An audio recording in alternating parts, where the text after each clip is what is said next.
I mean, the first person that drops the F word is going to be probably a famous celebrity with this podcast. You think so? Yeah. Sure. So should I just say it? No, hold up. Hold your powder. Hold your powder.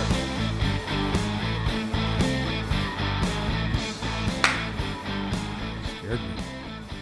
Welcome to the inaugural You Need to Listen podcast. I am Kristin Brey. And Steve Scaffidi. That's a great name. Who came up with that name? Who did come up with that name, Steve I think Scaffidi? I did. I think you did too. Yeah, I have been excited about this project for like months because we started talking about it last year. We started talking about it last year. I was chiming in on Decision Wisconsin, obviously chime in on your show.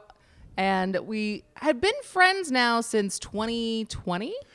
You said that to me like a couple weeks ago. I didn't realize that. So the story goes, I saw your work, as goes Wisconsin, all over social media, and I go, that Kristin is like a really interesting person. I'd never met you. No, you just slid into my DMs. I did. It was like is that creepy? Yeah. Well, I mean, I responded, so obviously it was all legitimate. I mean, I wasn't. Oh yeah. I wasn't You invited me to come you. on the show. You weren't like asking me for a date. Yeah, no, I was. Well, that's good that we get that out right off the bat because I'm happily married, as so are you. But I saw our great work, and I said, this is somebody I want to talk to. So we had you come on once a week. First, it was just the Friday Forum, and then That's right, Friday Forum. Well. Yeah, my old Friday Forum. So then we Forum. had coffee once I moved to Milwaukee because that was when I was still at my parents' house in Wisconsin Rapids. So we had coffee, and they're like, "Oh, let's just start having you come on once a week." Yeah, and the conversations were so good. I was like, we got to keep doing this. And I didn't realize it was that long that we had done this together. Been 4.5 years. Yeah, Going on 4.5 years. Yeah, and then fast forward, you had another radio gig between that full-time radio gig where you kind of crafted your own radio persona. You came back to WTMJ. You're on in the afternoon, spanning the state. I'm on in the morning, 9 to 10. But we talk about a lot of the same things. Well, and I think one of the things that I have always been impressed by our friendship is the fact that on paper we're very different. You are clearly. You are my parents' age. You are a boomer. I am a millennial. You are clearly a man. I am a woman. And you are a conservative. And I don't really like labels, but I think anyone who knows me would say that I am somewhere on the left side of the spectrum. So you posed this idea for episode number 1. Let's actually see how we fall on certain questions that would give us sort of our typology when it comes to our political leanings. Now, answer me this. Did you think I was not going to be where I ultimately ended up? No, I thought, because this is why I thought this would be interesting to start, because what this podcast is supposed to be about is the fact that we are such good friends, yet so different, and yet can have really interesting conversations where there's some tension because we don't always agree, and yet find common ground and talk about some of the bigger issues of the day. And so when we're thinking about if it can be anything, if it can be politics, it can be culture, it can be a philosophical question, for both of us having been in the public eye, me for about 4 years in Wisconsin, you since 2016, and for you, I think people probably put a lot of labels on you because you give your opinion. And while conservative, certainly a never Trumper. Some not so nice. Some not so nice. And I think I've been called everything from, a moderate center left to a proud progressive. And so I was like, this is a really interesting way to get people to know us because here is this test from Pew Research Center that goes a little bit deeper than just the binary left or right, Republican or Democrat, and actually gives 9 different typology groups. And so I was like, let's take this 16-question quiz and see where we land. And that is a starting point for this conversation. So if you would like to take this test, it's pretty interesting to see where you land. We're going to put the link in our show notes for this. It's at pewresearch.org/politics/quiz/political typology. So that's a little lot to remember. So we'll put that in there. Or you can text Pew, P-E-W, to 855-616-1620. And we will send you the link for that. But to go back to your question, no, it didn't surprise me at all because should we just tell people where we got? Yeah, I mean, I'm a committed conservative, which did not surprise me at all because I think so much of what conservative is now, how people define it, is nothing like I grew up thinking of a conservative typology. It's completely different. It's whacked by the whole Trump thing. So I knew that I would be more in the traditional sense. Obviously, a lot of boomers would also fall in that the ones that I know at least, they fall into that same category. So it did not surprise me at all. So, and I got establishment liberal. What does that mean, you think? Well, when it said on... Because I don't see you that way. I see you as a liberal, but not like establishment. So the word establishment kind of is what threw me, but it said liberal and racially, establishment liberals are liberal and racially and ethnically diverse. They stand out for their optimism and support of political compromise, which I do think is true. And so the range is farthest to the left is progressive left, then establishment liberals, Democratic mainstays, outsider left, stressed sideliners right in the middle, ambivalent right, populist right, committed conservatives, faith and flag conservatives. So that means you and I are just one click in, but opposite sides of the spectrum. Yeah, and I think that's interesting because we're not like all there. And I would argue that the two left and right extremes are extreme. And that's why we're not in them. And I think what was interesting is of the 16 questions that they ask, it's anything from government services to military involvement to social issues as far as black opportunities and transgender. You'd think if we were that far off from each other on the spectrum, we would be pretty opposite in our questions or in our answers to these questions. 6 out of 16, we answered the same. Yeah, religion should be kept separate from government policies. It would not bother you too much to regularly hear people speak a language other than English. I'm cool with that. The U.S. has lost more than it has gained from increased trade. I mean, these are not surprising things.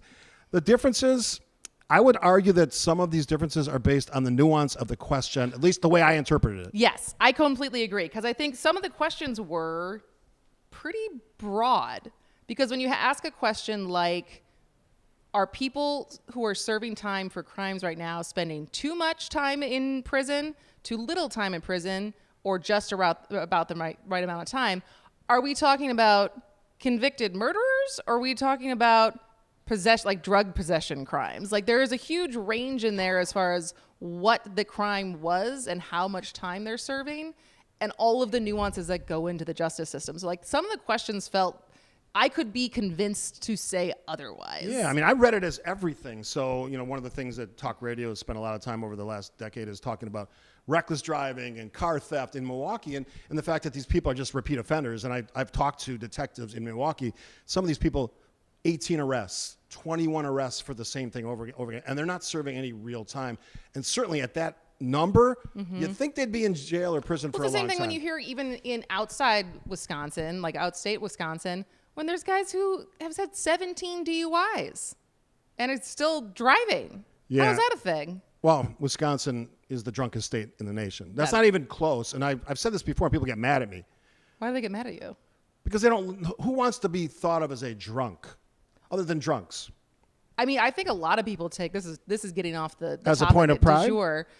For Wisconsin? Yeah, I don't. There's an entire lifestyle brand called Drink Wisconsin. Yeah, I know. But that's off the topic anyway. Okay. All right. So Episode 5, we'll come back to it. That's right. That is a topic, though. It is a great topic. Oh my God. From the old fashions on Friday to our participation in tailgating. Out drinking your state since 1848, unofficial motto. Absolutely. One of the things that you noted in your comments, you always do way more research than I do because I like to sort of wing it at some point. I know the topic, but you're just so good at research. You called it my thermometer rating, how I looked at the other side. So what the question was, so let people know what the question was. So the question was a 0 being cold and negative and 100 being warm and positive. Question 1, how do you feel about Democrats? Question 2, how do you feel about Republicans? With a capital D. So as far as our elected officials who are Democrats and our elected officials who are Republicans. And I was very surprised to see that you answered.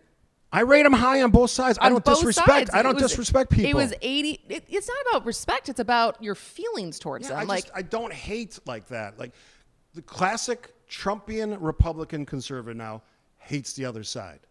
That's probably why I didn't vote for Donald Trump. And it's like, I just said this to one of my friends, conservative friends. I don't wear the Trump stink on me because I never voted for him. That's a point of pride for me. Mm-hmm. And I know that he's popular. I know that he won the majority of the votes in the election. I know that he's going to be our next president. All those things are true.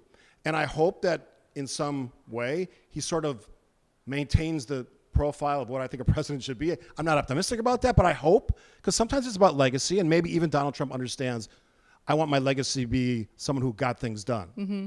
Whether that happened or not, who knows. But I don't hate them. I'm married to a very liberal woman. Maybe that's where the balance comes from for me. It was more because I think maybe I interpreted the question as far as talking about our elected officials.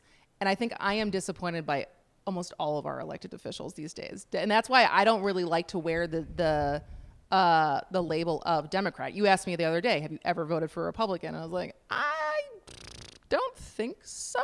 Yeah. But I don't, if anyone ever asked me, I would never answer the question like, I'm a proud Democrat. I don't ever really want to run for a partisan office if I ever run for any office, because I don't want to have to deal with party politics. And I think that is where I am disappointed with the consultant class, with what Democrats, like the fact that Nancy Pelosi is still calling the shots and like, just retire, right? Like there is like, I am disappointed that in our system, being good at politics means you can keep that job, but it doesn't mean you're someone who I would want to follow because you're a good leader. I talk about politics every day, but I say whenever anyone asks me or I'm at an event, politics is absurd and nonsensical and it makes no sense and it constantly disappoints me, and there's very few actual leaders among elected officials. That's all true in my world, and I think that's pretty close to reality. Now, so many people have said, we're good with that. We like Donald Trump. We want that to be our standard bearer. I'm not going to be that person, and that's why I was actually surprised that we agreed on that many things. That's what I'm saying. I'm surprised in this methodology, I'm surprised we agreed on that many things, and we're still that far apart on the spectrum. I so wanted to use that famous SNL line, Dan Aykroyd, in the newscast. We'll put it in. Jane, you ignorant slut. I mean, it's a classic line. I'm not going to call you a slut, but that's, oh, really? I wanted to just unload on you in a fun way. With a sense you can unload on me. No, I'm not going to say that to you, but we'll put it in later because that's funny. Maybe I'll prod you enough, and someday you'll. You think, Kristin, you ignorant slut? Yeah, maybe. You know, the first person that drops the F word is going to be probably a famous celebrity with this podcast. You think so? Yeah, I bet it's is you. Is this our rise to the top? This podcast right now. I can tell you that having done 150 podcasts over the last year, Decision Wisconsin, Scaffidi, the episodes where I'm a cautioner as a Pecky who do Decision Wisconsin and my show on Fridays, you drop the F-bomb, most views. Passion. Because it's uncensored, and this podcast will be uncensored. So should I just say it? No, hold up. Hold your powder. Hold your powder. Don't blow it all on one thing. What about this conversation, other than we both agree there's nuance to these questions? What else is there about this thing that surprises you, stuns you, maybe you expected? Well, I think it's interesting because what I liked about this is because I think that there is more that I still, because of the said, right, the optimism, right? I believe in our state of politics, there is still more that unites us than divides us when we talk about issues. When we strip away labels, when we strip away party, when you talk about specifically like working class issues that the major issues in our state right now: childcare, healthcare, nursing home care with our aging population. Like there are things that are affecting everybody no matter how you vote or if you vote.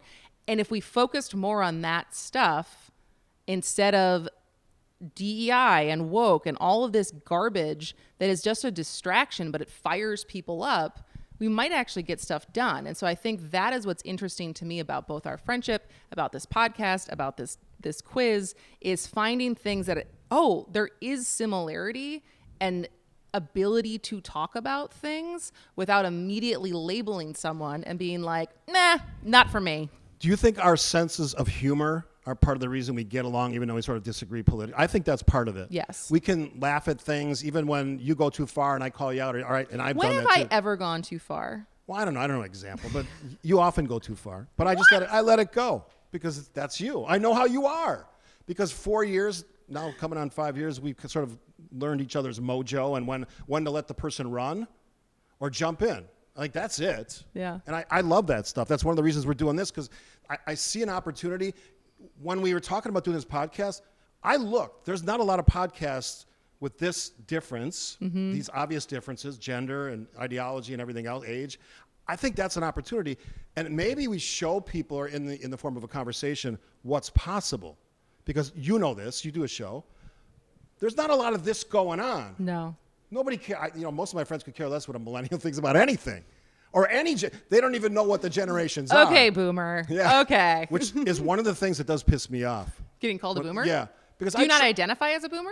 I know that's my age classification, but I like to think, and my daughters often say that this is complete a farce on my side, that I'm not open to, I think I'm open to ideas, and I don't know that most boomers are. That's my point.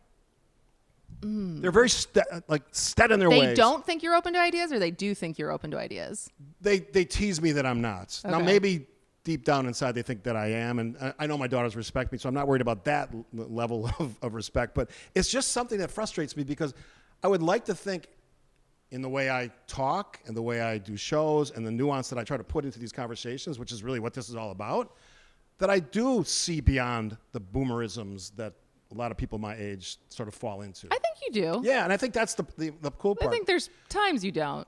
True. And we'll probably point those out. And I don't know if that's your boomerism or your conservatism, but it's one or the other. Yeah. Or your manhood. Yeah, it could be. All that stuff matters, right? So these are cool things to talk about. And I'm so excited to do this. Bottom line for me is, even though I hate politics and what it's become, I love talking about politics. I love talking about politics. Every day too. I wake up thinking, shit, they're giving me an hour to talk about politics, and they don't tell me what I have to talk about. Yeah. That's pretty cool. And on the podcast, we really can go I know. there. First person to say shit on the podcast. There you go. Twice. No one is telling us what to do. No one is telling us what we have to say, except that we should probably make it entertaining. Yes. Well, I hope we do that. I Otherwise, hope we do that. we would suck at podcasting. And so what are some of the topics that we're going to be talking about this season on You Need to Listen podcast? Almost anything's fair game. I do want to, at some point, I want to talk about reality TV. I know we made a joke about it. But see, here's one thing where I feel like we're probably going to agree, because I don't watch reality TV. I don't either, because it's made us dumber. Here's another one that we're going to talk about. Social media, its impact. You challenged me the other day because I was speaking anecdotally about the impact of social media on kids, and you say, what study does that come? I don't need the data. I can see what happens in our country and how kids react to things and what they're feeling. I talk to kids all the time, or in and around my daughter's families, at their parties, all that stuff. I see what kids are thinking.